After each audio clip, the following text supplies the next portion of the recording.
तो good morning सबको, स्वागत है आप सभी का मिंटा की ज़िंदगी डे 25 में। और लो भैया, हमको 25 दिन हो चुके हैं पूरे व्लॉगिंग करते करते, और सिर्फ 5 दिन बाकी है हमारे डेली व्लॉग चैलेंज पे। जो 30 डे चैलेंज हमने लिया था, अब उस चैलेंज का क्या करना है, कैसे करना है आगे, फ़िलहाल हमने कुछ सोचा नहीं है। मतलब चीज़ें प्रोसेसिंग पर है, लेकिन अभी तक के कुछ कंक्लूजन आया नहीं है। तो जैसे ही कंक्लूजन आता है मैं आपको इन्फॉर्म कर दूँगी कि क्या होने वाला है, कैसे होगा।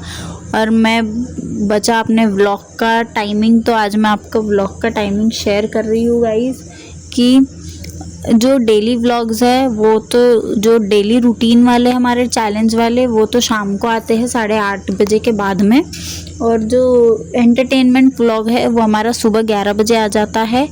बाकी जो लॉन्ग वीडियो फॉर्म है वो ट्यूसडे को शाम को 5 बजे आता है। आज जैसे मैंने एक अपलोड किया है तो उसको देखिए प्लीज़, खूब सारा प्यार दीजिए। आज के लिए इतना ही।